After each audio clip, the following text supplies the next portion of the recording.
सवाल होते हैं कि कई बार हम कुछ कह देते हैं, कई बार कुछ कह देते हैं, पर मैं एक सी छोटी सी चीज़ मैं इसमें जानता हूँ कि ये क्या चीज़ है, ये जो कॉन्सेप्ट है, ये धारणा क्यों आई? ये इसीलिए धारणा आई क्योंकि हम लोग अभी देखो कि 7-8 ईयर्स हो गए, हम लोग बंधे हुए हैं, हम लोग संपन्न हो गए, हमारे पास नौकरियाँ हैं, हमारे पास अपनी संपत्ति है, हमारे पास अच्छी एजुकेशन है, उसके बावजूद भी जो बहुजन समाज है वो बंटा हुआ क्यों है? ये बहुत बड़ा क्वेश्चन मार्क है। मुझे लगता है ये अगर हम इसी कॉन्सेप्ट पे काम करेंगे कि क्या ये लोग साथ आ सकते कि नहीं आ सकते, कौन से बैरियर है, कौन सी बाधा है, तो जो आज एक्सपर्ट लोग हैं वो ज़रूर हम उनसे सवाल पूछें, हम तो सवाल पूछने वाले, हम जानते कुछ नहीं हैं। हम यही चीज़ हमारे पास है कि ये जो कॉन्सेप्ट है, ये जो कचोटती है आज हमारे नौजवानों को, ये चीज़ है कि हम एक दूसरे से क्यों साथ नहीं आते हैं। ऐसी कौन से बैरियर हमने खड़े कर दिए, ऐसे कौन से संगठन खड़े कर दिए कि जो हमें रोकती है चीज़ें। समाज में एक दूसरे के, मेरे गांव में 4 घर हैं, हम चारों घरों में बंटे हुए, 4 घर है, सिर्फ 4 ही घर है 4 कास्टों के, वो चारों ही बंटे हुए, तो वो स्ट्रेंथ कहाँ बनी? एक जगह 50 घर है, एक जगह 4 घर है, वो 4 कास्टों में बंटे हुए, तो उसको बांटना, उसको यूज़ करना, उसको ह्यूमिलेट करना बहुत ईजी हो जाता है। तो ये चीज़ें जो है हम काफ़ी पहले से ये चीज़ें सोचते हैं कि हमारे साथ ऐसा क्यों है, हमारे साथ ये चीज़ें क्यों होती हैं। फिर जब आगे बढ़ेगी चीज़ें, मुझे लगता है कि बेस इसका यही हो सकता है, जब आगे चीज़ें बढ़ेगी तो हम सामाजिक तौर पर जाएंगे, आर्थिक तौर पर जाएंगे, पूरा अपना पूरी इकोनॉमिक्स से हमारी उसको स्टडी करेंगे, और हमारी जो राजनीति में हमारे क्या है, किस तरह से हमारे को राजनीति ट्रीट करती है भारत की, हम उसको भी स्टडी करेंगे। तो ये सारी चीज़ें हो सकती है इसमें, मतलब इनिशियल स्टेज में ये है कि आज हम साथ हैं, तो मुझे लगता है कि इसमें एक कास्ट का आदमी नहीं होगा, एक धर्म का आदमी भी नहीं होगा, चलो धर्म तो शायद यहाँ नहीं है, कास्ट का, क्षेत्र का, अलग अलग जगह का, अलग अलग प्रोफेशन का, सोच सबकी मेरे ख्याल से एक होगी, समस्या भी लगभग सबकी एक होगी।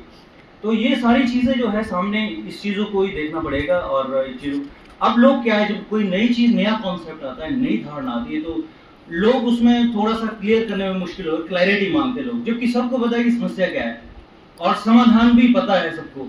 और सॉल्यूशन का पता है, सब कुछ समाधान का पता है। फिर एक ही चीज़ है कि हम साथ नहीं आ रहे हैं, और क्यों नहीं आ रहे हैं, इसके पीछे क्या है, यही इसी चीज़ का मंत्र है ये महासभा। और साथियों, मैं इसमें तो ज़्यादा टाइम नहीं लगाऊंगा क्योंकि सारा इंट्रोडक्शन हो गया सभी का। तो मैं सभी को तहे दिल से, ड्रोर साहब मेरे सामने बैठे, मैं इनको जब सुनता हूँ तो मुझे ऐसा लगता है कि मैं एक छोटा सा चैनल चलाता हूँ कि मैंने कभी इनसे 2 सवाल पूछने थे, क्योंकि मेरे को सवाल पूछने में बहुत मज़ा आता है, आंसर देने में मुझे ऐसा डर लगता है। जब मैं एक सवाल पूछता हूँ तो दूसरा ऐसा लगता है मेरे दिमाग में एकदम आ जाता है कि ये सवाल बनता है इनसे और ये पूछा जाना चाहिए। और लोग भी इस चीज़ को, हमारे साथ साधक साहब जुड़े हैं, ये हैं शिमला से,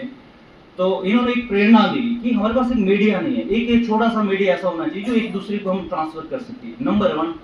नंबर 2 कि ऐसा मीडिया होना चाहिए, अगर मैं दोस्त साहब का आज वीडियो लेता हूँ तो वो मोटिवेशन का काम आफ्टर 10 ईयर्स भी करे।